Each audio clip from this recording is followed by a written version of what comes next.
So we'll make sure, Emma, that you are connected with Lauren as well. So she does all kinds of great stuff. Okay, thank She you. can explain more about that here in a few minutes, but thanks for being with us, Lauren. And then our other members, of course, thank you for being here. And if you didn't want to introduce yourself and can't or don't want to or whatever, don't worry about it. It's all good. And with that, Marvin is a member here in Cincinnati, and he joined a few months ago. And I've been fascinated with his digital transformation. The stuff you write, Marvin, the stuff that you've told me about as we've met a few times now. And sometimes I'll just call you up and ask you about something, but I think it's a fascinating adventure of sorts that people are going through, moving from a on-premise or on-site server system to a cloud-based server system. And it's a little bit more complicated than that, of course. But in the end, this digital transformation that's taking shape and going on right before our eyes is the amount of it is just mind-blowing. And I get some statistics and data about cloud-based server systems, whether it's Amazon or Google or Microsoft and others. And you're right in the middle of it, man. And the thing I like about you is the way that you explain things, and some of the graphics that I know you're going to share are pretty easy to follow. And you got a nice style about you, making it in such a way that most of us have a good understanding of it by the time we're done. And if we have any questions, there's nothing foolish or silly to ask. So please chime in, anybody, if you do have questions. I'll mute myself. And Marvin, let's turn it over to you, man, and share with us some of your style. How about that? Yeah, wonderful. So Larry, cheers. thank you so much for inviting me to participate tonight. I'm excited. I joined the Global Chamber about close to a year ago. Got introduced to the Global Chamber and didn't even know you guys existed, but I think the concept is so fascinating and so apropos to what we're about to talk about tonight, which is the world is getting smaller. The world is getting smaller, faster, more connected in every sense of the word, right? Look at us. I'm in Florida. Some of you are in Cincinnati, others are in Colorado. And here we are. I've been in meetings with people from all over the world all through the day today. And this is how the world is just being digitally transformed overnight, right? And the pandemic was what we call in our parlance the burning platform, meaning as a society, as human beings, we tend not to want to change unless something really painful, forces us to do so. And this pandemic was basically our proverbial burning platform that really has accelerated transformation, faster and faster. It's now really moving at a phenomenal rate. I started in this process of looking and working and trying to understand digital transformation over 10 years ago, and really saw something was afoot here almost 10 years ago with the technology and how fast it was going. But the more that I went down the rabbit hole, I realized that, digital transformation, as we now call it, back 10 years ago, we didn't even have a name for it. Yeah. It's just amazing. And it has so much more to do than just technology. As a matter of fact, the technology should be the last piece that you think about when you think about digital transformation, right? So we're going to talk about So that you really really picked up on this like 10 years ago? Are you 10 years sure? ago. Yeah, 10 years Oh, ago. I really knew something was coming. I didn't know what, it's like a but tidal wave now, but man, that's yeah, awesome. All right. I knew it. I just felt it. I was working with HP and Intel and Microsoft, those guys back then with a reseller, and the level of cloud when cloud was just starting to show up. And I realized something was afoot. And sure enough, it's been a journey of 10 years of really trying to understand what is going on. But now, if you listen or read the big four, like McKinsey's, the Boston Global, they now have a name for it. They call it digital transformation. And it's sort of a really weird name because, you know, when people think digital transformation, people have different definition for it. Some people think it's Yeah. technology. People think it's, agile. It's all of those things, right? It's what we're really saying about digital transformation is there's just a new operating system for how we run businesses in the 21st century. That's all it means. Simply the way we've been running businesses, very hierarchical, top down, siloed, those are outcrops from almost 150 years ago when the modern corporation really started taking root. So we've Mm, been running businesses the same way for 150 years. So the 21st century, because we're becoming more connected, because technology is now at the forefront or actually drives organizations and businesses, the way our operating system works and how we control and operate businesses has to basically change. It's a fundamental change in the system, in our mindset, in our thinking, in the way we operate. That is what we call digital transformation. So, being you know a consultant, I have to have a 4x4 or at least a nice PowerPoint to share with you guys, sure, man. right? So I'm not going to take too long. This is going to be a quick PowerPoint, I promise, Thanks for Larry. that, man. Marvin, thanks for that definition. I didn't certainly didn't realize it was so kind of encompassing to use that phrase. It's not, just a technology thing. It really is Not a just a way of doing technology thing. business in the time today. That's cool. Okay. Yeah. So No, I yeah, think that's really interesting as well, okay. Marvin. I think it just shows how it's applicable to any business, in the 21st century. So that's also very interesting. Yeah. Yeah, good point, Lauren. If I had to define the agile, or what I call digital transformation, so 10 years ago, my prediction, and I still stand to it, is that in the 21st century, as we move closer and deeper into it, every business, every organization, every industry, no matter the size, no matter the industry, no matter the vertical, will be swept into digital transformation. And there will be only two outcomes. You will either adapt and grow and survive, or you will be swept aside, like Blockbuster or Kodak or anything else that Yeah. failed to really adapt. So, the way I like to jokingly talk about digital transformation is, I said, um, think about the dinosaurs. They ruled the planet for 436 million years.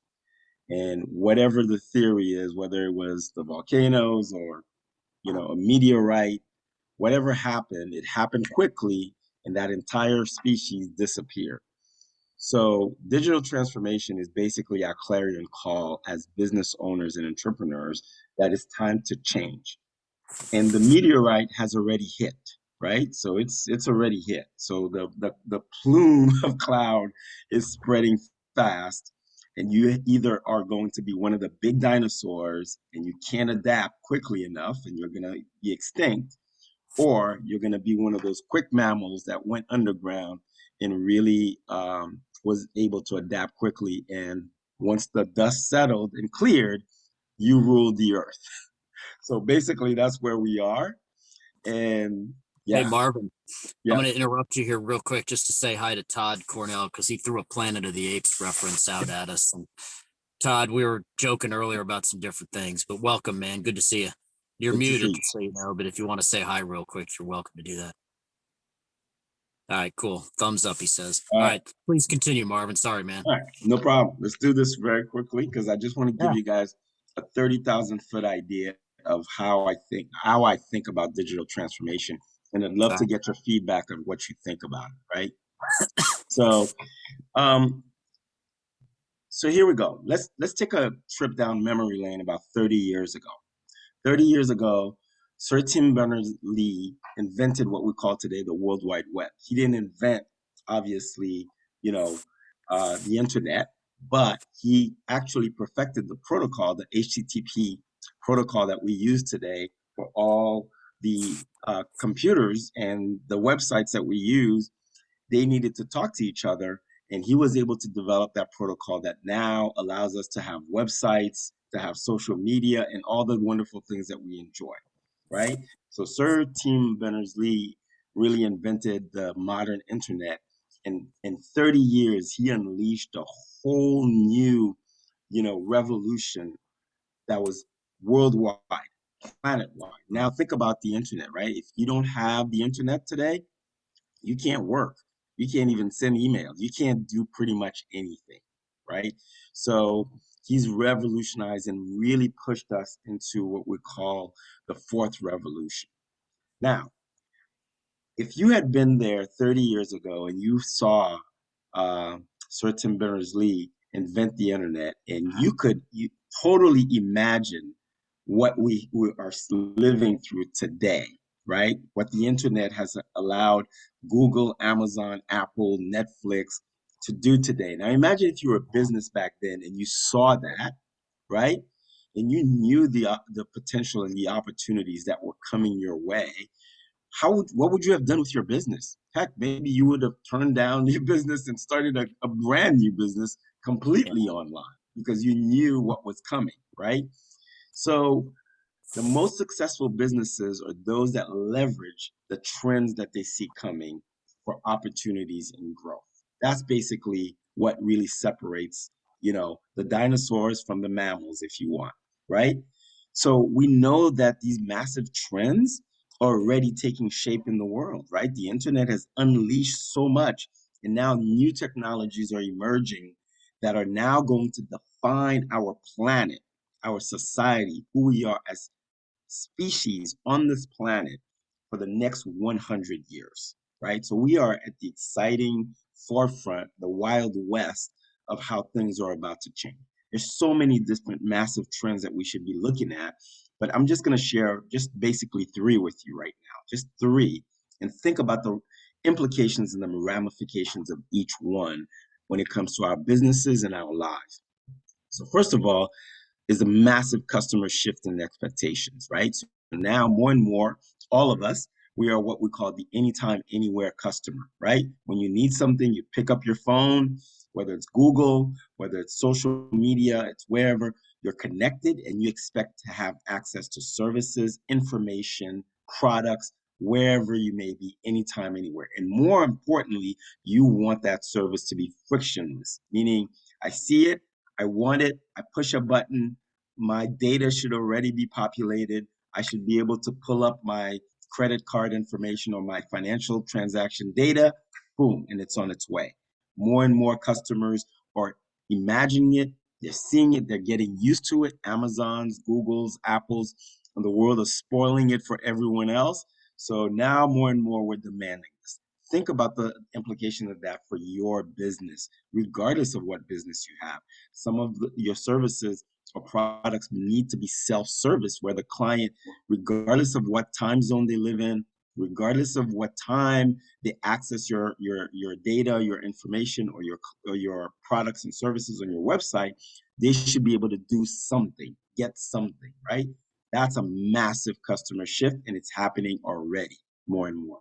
The second one is digitization of currencies, right? More and more, we're moving away from fiat money, right? Physical money, what we call fiat money, and we're moving towards digital currencies. Now, there could be a plethora of them, right? So we know Bitcoin, Ethereum, Litecoin, so many of them are coming.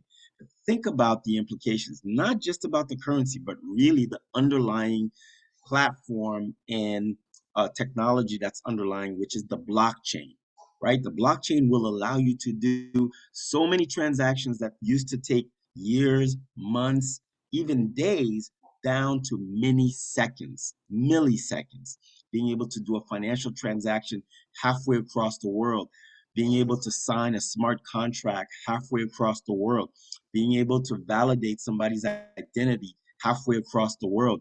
That means there are no borders, no time, nothing that we used to take for granted as being a barrier to doing business, totally crumbling down. That means both your competition and your opportunities just go from local to global. Think about the ramifications of that. That's huge in the next 100 years, in the next 30 years, in the next 10 years, right? If you're running a business, you need to be thinking about this because this is already in the cone of certainty and it's about to come. The third one Marvin, is, before you jump on to number three real quick, yeah, I know this is such the blockchain technology is so disruptive. It absolutely fascinates me. And I know we could talk for hours just about that alone, but Yeah. can you give us some examples of companies that are doing that? Like I know Zoro Sign is one. They're a chamber member and they're disrupting the document signing, like online DocuSign. A lot of us are familiar with that company, but so they're a direct competitor with DocuSign, but it's one example of how they're using blockchain technology to totally redo that business, and it's more secure and it's much faster. And other, but do you have any other examples offhand that you can think of just to share with Yeah. the group? Yeah, there's so many examples of companies now accessing blockchain straight from the banks who are almost prototyping it. But you have, for example, in agriculture, right? So now we talk about sustainable food products. Through the blockchain, there are companies now who are using the blockchain to actually source their supply chain to know exactly where the food is, source is taking place. When did it access the supply chain? Who actually put it there? Was there a fair wage? Think of the blockchain as a ledger, an electronic ledger that really sort of stamps, the validity of every single transaction that's happening in that blockchain. So just like when you're an accountant looks at a ledger and can tell what goes in and what goes out, a blockchain does this, but it also does it securely, meaning you cannot change something on the blockchain without somebody noticing it. Or if you do change something on the blockchain, the entire blockchain changes. So everybody's aware of it at the same time. So you have from agricultural companies to law firms using it for smart contracts. Even the United Nations is now using blockchain for things like sustainability, or even checking and making sure about what's happening in the Amazon forest. So the blockchain technology is being really commercialized. Probably within the next 5 to 10 years, we're going to start seeing it really take off Yeah. and become something that's part and parcel. Once cryptocurrency really becomes, democratized and people accept it as a form of payment, then the blockchain is going to really take off. And we're already starting to see that with the interest with NFTs and with cryptocurrencies like Bitcoin and Ethereum. So, Yeah. All right, these are, thanks. I just thought it was important to kind of broaden that a little bit and yeah, help us all understand. We're talking all sorts of different industries, not just yeah, yeah, technology oriented ones. So, all absolutely, right, thanks. By the way, if this is absolutely. your first global happy hour, the vibe here is supposed to be as if we're just sitting in a bar, hanging out with Marvin. That's kind Yeah, of the tone that we're trying to get across here. So please don't think it's stuffy or, it's pretty informal, and we don't want to interrupt him every few minutes, but the idea is to turn this into kind of a question and answer thing and make it easy to meet each other and ultimately see what we can do to help each other out. So, all right, part yeah. three, Marvin. Yeah, and then Larry, I still don't have my beer, so I don't see where the bartender is giving me my Yeah, beer I yet. know. I got water in the car here, so there's no telling what Lauren's drinking in her jug Yeah, there. yeah, yeah. I'm seeing Lauren with her. This is coffee. This Yeah, is yes, yeah, coffee. sure, Lauren. I was Yes, driving. the Kahlua coffee. Yeah, Yeah, yeah. there you go. With or without bourbon or something in there. Oh my Kevin's God, watching the Xavier basketball game. Marvin, that's he's got right. one eye on us and one eye on the Xavier game. So, That's right. everybody's doing something. It's cool. It's all good, man. All right, hit it, Marvin. Uh, yeah. So the third trend we should be thinking about is like the commercialization of these technologies, like blockchain, AI, IoT, automation, bioengineering, nanotechnology. All these things are coming to the forefront, right? And they're going to alter everything we know about society within the next 100 years. Right now, these technologies are still evolving more or less in their own silos. But think about when all of these technologies mature, reach a certain maturity point, and then they converge. We're talking, really Minority Report kind of a world, biometrics. I mean, it's just the works. Every single science fiction, movie you ever saw, from good ones to bad ones, just really just come true in the most interesting kind of way, right? So again, think about the implications and the ramifications for your business, right? If all these things come true, now think about this, right? If we do some time traveling again, right? Instead of going 30 years into the future, I take you 5 to 10 years into, instead of going 30 years into the past, I take you 5 to 10 years into the future, right? And imagine if all these trends, just those three trends that I talked about, have now become our reality, right? All these technologies are there, people are using them, people have massive customerships, you have global customers. The question you need to ask yourself is, can your current business operate and thrive in that kind of reality, right? Where you are right now, if you had to go into the future with that kind of business model, with all these things being true, would you be able to survive? And the answer is probably no. Or maybe, but think about Blockbuster, right? Blockbuster dominated the rental market, the video rental market. Netflix saw a new technology, which was streaming. You're not even streaming. They started it with, sending you, video disc Yeah. in the mailbox, right? Really Yeah. disrupted the having to run to Blockbuster so you're not, hit with late fees, right?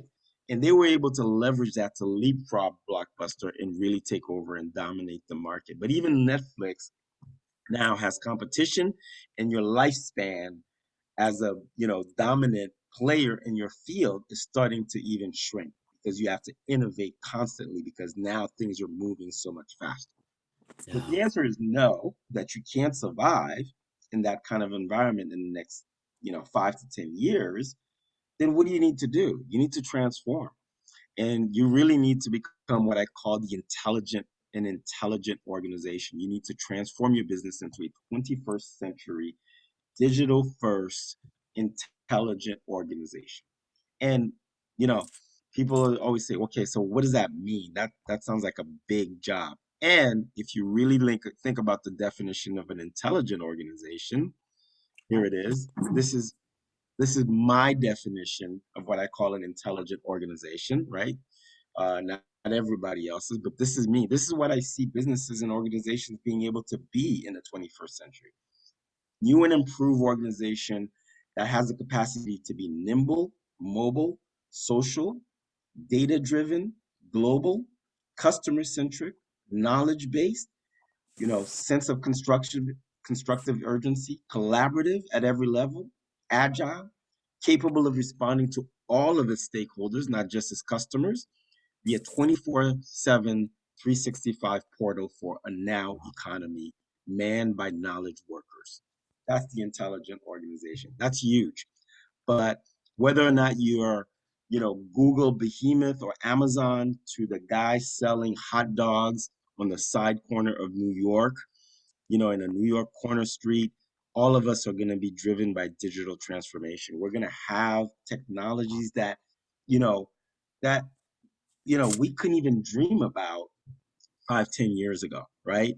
That once the guy who sells hot dogs on the street can really jump on a laptop or his phone or even his iPad and be able to look at his supply chain of whether or not his, condiments or things are stuck on a boat in Thailand, and when it's gonna make it to him, or he can have drones deliver, some particular ingredient that he wanted only that is grown in the field of Vietnam, but he can track that drone coming through and be able to pay on the blockchain the minute the delivery gets there. I mean, that's right. This Yeah. is the kind of stuff that we used to like laugh about and say, "Oh my God, that's so science." It is coming true, and it's It's coming. happening, huh?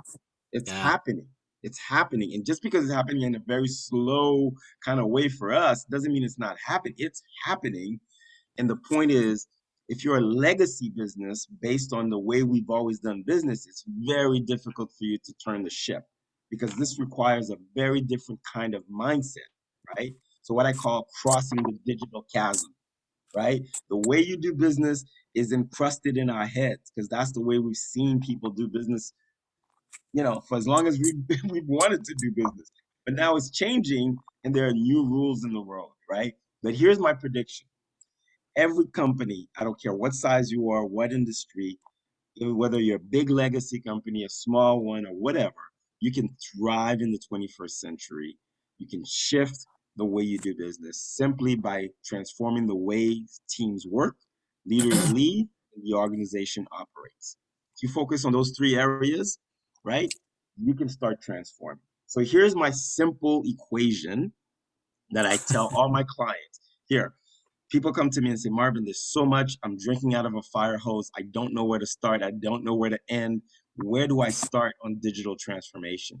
And I say, look, there are 7 areas that I think are basically important for you to know and focus on when you're doing digital transformation. It is the basis for your digital transformation roadmap, right? So here they are, 7 areas where you need to think about when it comes to digital transformation. You focus on those things and you're well on your way. So the first one is obviously technology. So I summarize it with this simple little equation right there that you see at the top called tip 2M, right? Tip 2M. If you think tip 2M, you know exactly where to spend your time and energy and resources and people in focusing on digital transformation. The first one is the obvious one, is technology, and technology serves as the accelerator. So I want you to, whenever you're thinking about technology, I want you to move away from technology being the IT guy or the IT department, right?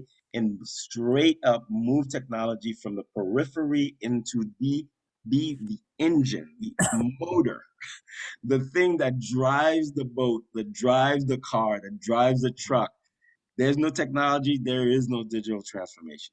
It is the main thing that actually drives businesses in the 21st century. So it is the accelerator of your business. The Okay. second one is trends. Your trends. You can't do business without understanding what trends are transforming. I just spoke to you about 3 of them, and there's so many more, right? But you have to understand the trends that are going to drive your strategy. And strategy, by the way, is no longer done with the way things used to work in the past, right? What did I do last year? How much did we do 3 years ago? Strategy nowadays has to be done not for the future, but from the future. So you have to really, you know, export yourself into the future and say, what does that future look like? What does my business look like in that future? And then work your way backwards to the present day and say, okay, if this is how our business is going to operate, new business model, new technologies, how did we get there? Not how do we get there, but how did we get there? Meaning it's already done. And now you map out from where you are to where you need to be in the next 3 to 5 years, getting ready to implement technologies and, you know, methodologies to train. The third one is innovation.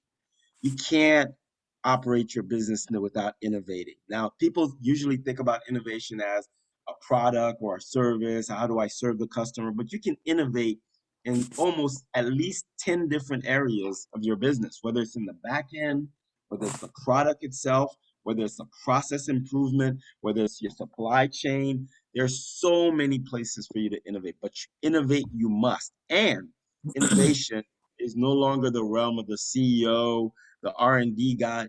Everybody has to innovate. Everybody has to know what it means. Everybody has to see it. Everybody has to be involved in it. And the more minds, diversified minds you have in perspectives, innovating for the customer, innovating for the employee, innovating for the stakeholders, you have what we call a truly driven 21st century business, just like Amazon does, just like Google does. You don't need to follow those guys. You just need to follow your own trend of innovation. But you must always be thinking, how can I make things better, frictionless, and easier for the employee, the customer, and everyone else, And right? kind of incorporate the technology to make that happen, huh? Absolutely. The technology, like I said, drives everything. So the technology is going to help you focus Yeah. on innovation. But innovation doesn't necessarily need to be with technology. You can innovate without technology, right? You can innovate how you serve your employees, how you give them well-being. That's innovation, right? As long as it works for the betterment of the customer and the business and the employee, then whether it's technology driven or not, you innovate. The fourth one is insights. If you remember the old saying that back in the 90s or 2000, content is king. Well, in the 21st century, data is king. You cannot do business without data. No more gut instinct, no more I used to do it like this 30 years ago, or Larry's been here for 40 years. He knows how it's done. The question that every meeting should start with when we start something, our project, our customers, our marketing, what does the data tell us? So your data is not just for the sake of data, it is for the sake of insights. Insights will help you make the best decisions based on the data. So data leads to insight, and insight leads to better making decisions faster, quicker, better. So without data, we're flying blind, and more companies are using data. So if you're competing with companies using data and you're not, guess what? You're running a race with your hands and both your legs tied behind your back. So data must be part and parcel of your process. The fifth piece, right, is people. And when I say people, I'm not just talking about your customers, I'm talking about your employees as well. So think about CX and EX, which is the customer experience and the employee experience. Those two things go together. You cannot have a great customer experience without having involving a great employee experience. Why? Because your employees are the tip of your spear. They are the ones who innovate, and they are the ones who provide the customer experience. So you must also focus on those two things together in order for you to really be a 21st century business. The sixth one, right, is platforms. More and more companies are going to be doing businesses using platforms, or what we call an ecosystem. Think about all the different platforms that companies are using now. Cloud, they're using, a platform for marketing, a platform for CRM, a platform for, so many other things, right? And what do these platforms now communicate with each other? Not only data, but how do they do it? Through something they call an API. An API is just a fancy word, IT word, to say a bridge between these platforms so they can communicate with each other. So now when you have all these platforms communicating with each other, what do you have? What we call a digital ecosystem. So that digital ecosystem surrounds the business, surrounds the employee, surrounds the customer, and you have data and information flowing through the business like blood through your body. And that ecosystem goes from inside the business to outside the business to strategically partnering with other businesses and creating ecosystems within ecosystems. So think about an ecosystem of your product, right? You create a product and you can, transport that product and make, other lines, sidelines of businesses through that product, right? Think about, connecting with other businesses and strategically partnering and creating ecosystems so the client can find you regardless of where they are, right? Those are ecosystems. This is where we're moving from siloed individual businesses to really a global ecosystem where customers can find anything, anytime, anywhere, right? So think about how is your business connected to that ecosystem, whether locally or globally, through the cloud like AWS and others. You really now can serve the customer, whether they're local or global. That ecosystem is going to be the thing that helps you do that. And then last but not least, in our tip 2M model is mindset shift. You cannot operate your business the same way you've been doing it in the 20th century. You keep thinking there's a hierarchy, and information or decisions has to go up the chain of command and come back down. The customer has already moved. If you think about all the technologies I just talked about, right? The customer is not busy waiting for you, right? Yeah. What do we do when we go to Google, right? And we're looking for something, right? What do we look? First page, right? Or first, thing that we're not going to the fifth or sixth or 10th page unless we're looking for something really specific. Same thing for, people and customers. Once the shift has happened, people want information, or they want that access to something quickly, right? So you cannot run a business with the same kind of mindset. You got to be open to experimentation. You got to be open to allowing your teams to be autonomous and master the mission, and allow them not to be micromanaged, right? As long as they know the mission, they know their waterline decisions, and they know what they need to do to satisfy the customer, let them go. Allow failure to happen, right? Failure at a low rate, but through the failure, you're experimenting and you're learning what the customer wants and what the customer doesn't want. It requires a completely different mindset shift. And that is probably, out of everything I've said here, the hardest thing to do, right? The hardest thing to do is mindset shift. I can teach everybody all the other pieces of that equation, but mindset shift is really where you have to get people to unlearn the way they've run business for the past 100 years to a new way of running businesses, which is agile, nimble, social, data driven, employee driven and customer centric, right? Every decision has to be customer centric. That's digital transformation, folks. Seven areas where you need to focus your time, your energy, and your resources, and really shifting how you do business in the 21st century, right? Marvin, that's a lot to think about, man, but it's also important to remember this is companies of all sizes. It's easy to think you're only talking about big companies and stuff, but how cool Yeah. is it you're not talking about just big companies? Any company, any size. Now, you could be a smaller company and you don't do all of these things, right? Maybe Right. maybe you're not focusing on platforms just yet, right? But you got to have the technology, you got to have the mindset, right? And if you have employees, I don't care if you have 2 or 3, really allow them to innovate, right? Co-create with you, grow the company in terms of where do you see the company moving into the future, right? And then you got to think about disruption. Disruption happens every day, all day, because again, the competition is now global, not just local. Because somebody can, order a commodity now, a product is becoming so commoditized that anyone can order it from anywhere, right? Yeah, You got crazy. to be able to be on your feet and be able to innovate and serve the customer in a way that you truly understand them, right? So you have a lot of room to grow and to innovate and to become an agile company, but you decide where you want to play and how good you're going to get there, right? Yeah, So I'm man. not going to go into all of these things, but pretty much this whole process, the tip 2M, this is your digital transformation roadmap. I took all these 7 levers and really just turned it into a roadmap of these are the 7 things you need to focus on the same way with the roadmap, right? With the tip 2M square. So when people say, what do we do, Marvin? Where do we start? Start with strategy, plan from the future. Start with training your staff, adopt new ways of working like agile, OKRs, design thinking to innovate. Make your decisions data centric. Start using data, right, for your projects, for your business. Understand the data that you already have and the data that you need, and how do you start using to make decisions.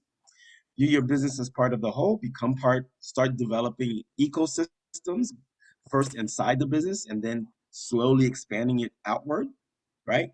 The customer experience has to be king at the center of all your decisions. So understanding your customer, how well do I understand my customers? Focus groups, feedback, really asking questions, watching the customer journey and understanding it at its fundamental level. Employees are the tip of the spear. What does that mean? Meaning they are in charge of your innovation, your customer centricity. So give them leeway, let them master their craft, give them the opportunity to be agile teams as opposed to hierarchical and being micromanaged, right? And then finally, cultivate a mindset built for change, really allow experimentation to happen inside the organization, prototype stuff before you spend a lot of money and time in it, give the employees something to shoot for, and then allow them to really just grow inside your business and become co-creators with you around the mission. So become a purposeful company, meaning why are we here? What are we trying to do? We're not just selling widgets. We're trying to do something and allow your employees to drive that mission once they understand it and really drive it forward. And this is what it looks like. I like Hey, to finish Marvin, on I'm going to this. ask you to try to wrap up in a minute or two, so we have a Yeah, few I'm minutes done. for questions, and then we can. I know I'm people done. want to express themselves and some of that, but I Yep. mean, I could sit and listen to this all day, and you're losing me on some stuff, and I'm sure we could all say that, but it's just fascinating to think about Yeah, the no, future. this is my last slide. I'm gonna end here. Basically, Good One job. only thing I want to say about digital transformation, guys, I know it's a lot. It sounds like a lot, and it is, but it's doable.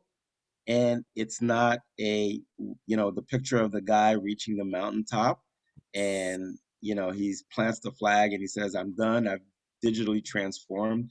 It is an iterative process, and you're constantly learning, you're constantly doing, you're constantly just shifting and transforming, and you're becoming an agile.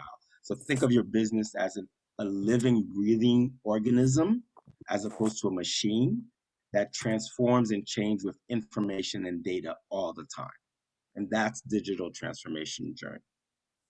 And All who right. knows where it ends, huh? It doesn't Yeah. end, it That's the continues to thing. grow, right? It's what Simon Sinek calls the infinite game, right? You're in the game to really grow and transform yourself constantly. I can. Do Yep. you find it kind of helps, Marvin? And I know you're kind of playing this role, and this will be my last question because I know there's No. others that want to. But do you find that it's helpful to have a coach or a leader or a consultant or whatever you call yourself to kind of guide them through this journey? Yeah. Yeah. I mean, that's what our company does, right? We basically create strategic roadmaps for companies and really sort of walk them through how to do this because most businesses they're busy just focusing on their core business. I got to keep the Yeah. lights on, I got to make payroll, but Yeah. meanwhile the future is coming and change is coming and these trends are becoming solidified, and you're going to look up one day and you're going to be disrupted, or you're going to be scrambling trying to keep up, and by then that wave, that tsunami, is probably above your head as opposed to you being on top of that wave and fighting it, right? So I tell people, you gotta, in business nowadays and more increasingly, you gotta have your feet in two areas at the same time. You gotta be in the present and in the future at the same time. You cannot be, it's not one or the other, it's not either or, it's and, right? Man, that's a good way to look at it right there. All Yeah. right, so let's go Well, kind and of I think around the room that here a little quick. Yeah. Who's I got up? a question. Lauren? I got a question for you. Yeah, please. You talked early on about crypto and how that's kind of the digitization of currency. Yeah. What do you see as far as time frame for that, and kind of how that's going to work and how it's going to be accepted? Yeah, I mean, so listen, more and more, if you notice, more and more places you're going to, you're starting to see people use their phones, they're starting to use their cards, more and more. I mean, I can't even remember the last time I've had like, fiat, physical money. I always feel bad. Uh, a quick story. I was with my son in downtown Cincinnati, and he saw a homeless person, and he's like, Dad, he would start pulling my shirt, like, Dad, give him some money. And I'm like, you know, I don't have any cash. And he's Yeah. like, and he was upset at me, and I'm like, you need to give him some money. And I'm like, I literally had to go to an ATM, 2 blocks away to find. So you're starting to see that dematerialization of money, and we're starting to be very comfortable with it, right? So now with the introduction of these kind of cryptocurrencies like block Bitcoin and Ethereum and others, right now it's still the Wild West, and you still don't have a lot of guidelines with that. They're treating Bitcoin and Ethereum more like assets as opposed to really currency. But eventually you can see that curve starting to flatten out as more and more people move away from the edges and start getting into that bell-shaped curve. So if I had to predict, probably within this coming decade, probably within the next 5 to 10 years, we're going to start seeing really cryptocurrencies or digital currency of some form really just start leveling the playing field and really taking over as a real element of the economy, and not just local economy, but global economy, right? So we're starting to see more and more people moving into that field. And once the regulation around it solidifies, yeah, it's all shiro. As a matter of fact, I joke with my son. I have a jar full of money and currency from all over the world that during my travels, and I gave it to him. I said, "This is your family heirloom. Keep it, because one day you will talk to people who have never seen this. Seen They it, won't yeah. even know what it is. It'll be in museums, Yeah. right?" That's my joke with them, but it's true. There's going to be a time where we're not even going to see money as we know it today, paper money or physical currency in circulation anymore. So it's Kevin, does already that kind of answer your question? Yeah, that's great. Thank you very much. yeah, All right, my Lauren, pleasure. you want to hit something? We're trying to wrap this up in Well, about I just 9 or want to 10 minutes here. Sorry, Lauren, go for it.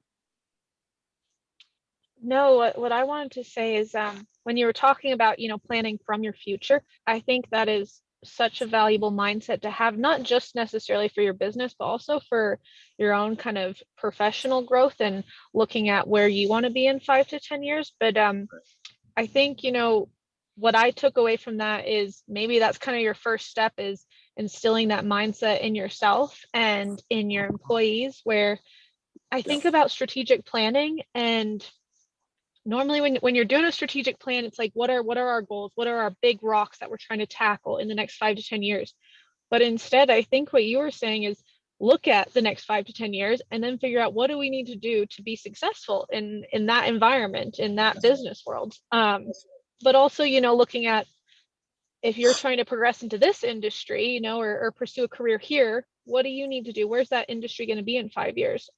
So that's kind of was my takeaway. I thought that is such a smart thing. And maybe that's, kind of a first step for, in your plan, like, if businesses are feeling overwhelmed, like start there, and I thought that was fascinating and just really brilliant. So Lauren, that is great insight. Whenever we start this process for businesses, we only start with only two areas. First, we talk about mindset and being able to be ready for that shift. And then the main thing we do is strategy. We don't start any kind of work without you understanding how your business and where your employees are going to be, need to be in the next 5 to 10 years, right? So we talk about upskilling and reskilling the employees, but we don't touch anything else until you have a clear vision of what the business looks like in the next 5 to 10 years and how it's going to operate. So yeah, absolutely great insight. That's exactly Good it. stuff, man. Hey, Todd, let's throw it over to you for a minute. Todd just wrote his first book, you guys. Very proud of him for that. Nice. Todd is north of Denver, up in the Fort Collins area.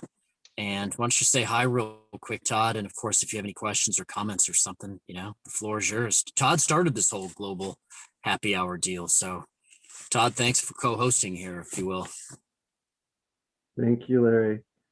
Marvin, I really enjoyed listening. Very interesting. I think that you're correct when you say that mindset will be the biggest challenge, culture. And I think that honestly, I think the US will probably struggle the most with this transition. I think that we're already lagging. And China, I have direct connections and interactions with China. They're way ahead of us with this stuff in so many ways. And it's when you were talking about at one point you were talking about there's the good parts. What were you talking about? A dream or something? And you said there's the good and then there's the bad influencers or something like that. Mm-hmm. And I just really question. Yeah. How will this, if it gets into the hands of those people who have that, selfish, greedy, idea, how will that affect the whole thing? Because it is something that I think, like the blockchain was created with the idea of leveling the field, but there's always those people who want to get control and seize control and then take it over or do something like that. So it's going to be really interesting to see how it all turns out. I bought into Bitcoin and Ethereum and Litecoin and all of that stuff. I don't know, 5 years ago. Yeah. I think Bitcoin was like $2,500 at that point. I didn't buy very much, but it's amazing where it's gone. It's just, and I won't touch it because I'm afraid to, because I know that, like you said, they're looking at it now as if it's a commodity rather than a currency. And so I'm just afraid that, it'll just, so when I first started using it, there was no there was no thing where they were like the what's that one, something coin something where you can purchase stuff. And I think they're located in the UK. And Coinbase, is it? Yeah, Coinbase. Yep. Coinbase. Yep. Now they're starting to talk about, okay, now we have to tell the government how much money you've been spending and Yeah, buying and all of that that's stuff. right. I just kind of freaked out on that one. I'm like, Yeah, okay, well, I'm yeah, just set this stuff here and not touch it. But yeah, hopefully one day I'll be able to feel comfortable to bring it out and maybe do something with it. But I like the idea about starting to allow people to pay with Bitcoin. And I yep. think It's that gonna is happen. something that will happen probably sooner than most people expect. But Yeah, yeah. it's an interesting concept. Yeah. And Switzerland, the entire country went completely digital currency the past couple of years. They had to roll it back a little bit simply because the millennials, the young people had no problem with it. But the Right, older generation still just wasn't ready to do that kind of transition. right, And they were still using either, cash or their card. So yeah, Switzerland had to literally kind of roll it back and sort of be in a hybrid model. But you can already see countries moving straight into being comfortable with using digital currencies as a main. In China, you don't even need to walk out with your wallet anymore. right. Everything is, Nobody uses money yeah, anymore. nobody uses money. It's just your phone and you're Yeah. just swiping. And so digital currencies are already rapid and prevalent in certain countries. So it's only a matter of time before Yeah. it I happens think to us, right?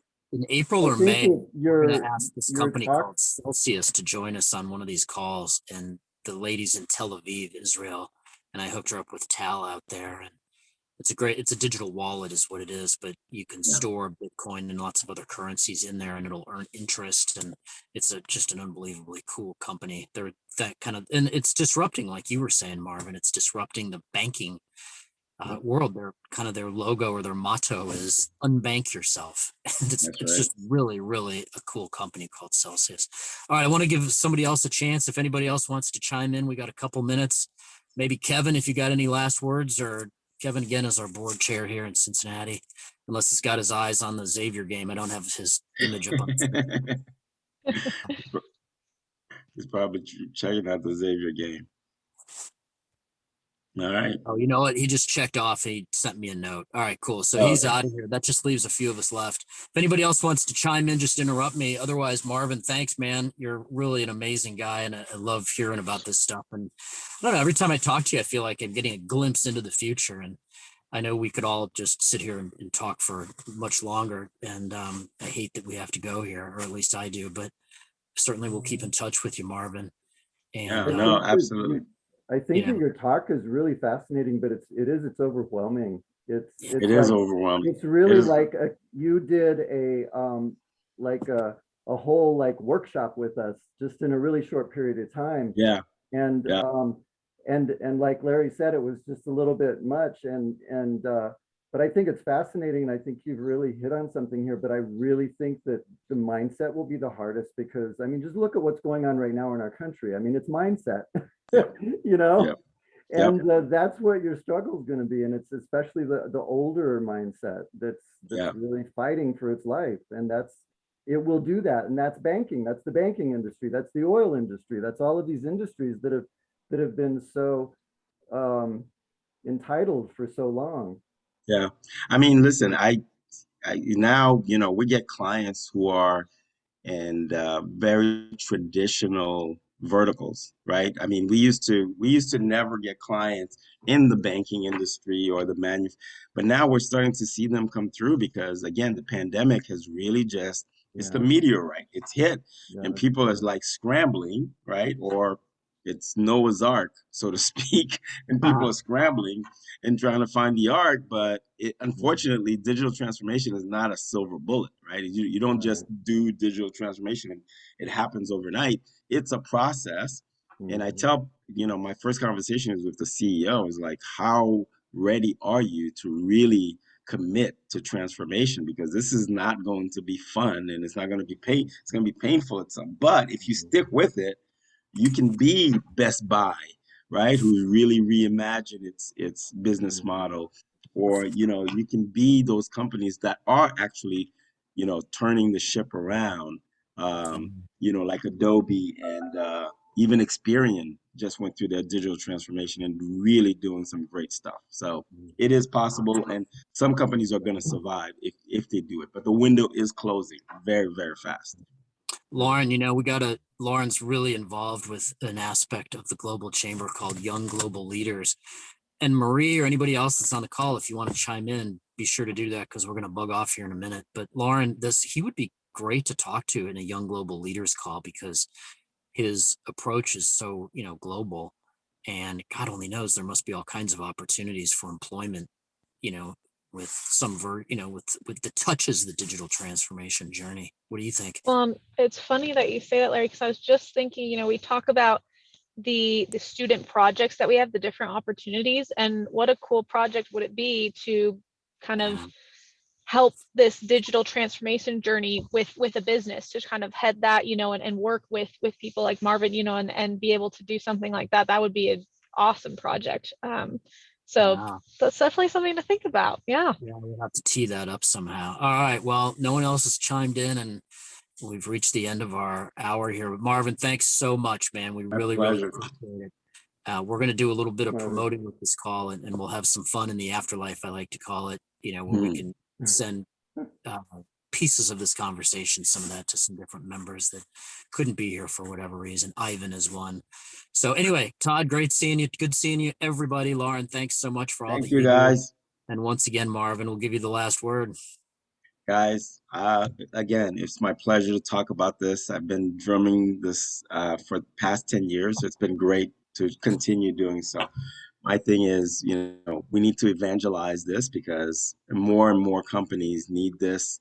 And the more we can save, the better it'll be for all of us. So they really need to learn how to digitally transform. If anybody needs me to give a talk or whatever, I do it for free. I just want people to know what's going on and how to get started on it. All right. All right, Marvin. Thanks again. Sure appreciate it. Thank you, Marvin. Thank you, guys. All right. Enjoy. Thank you. All right. So long, everybody. Drink that coffee, Lauren. Thank you, Marvin. You're welcome.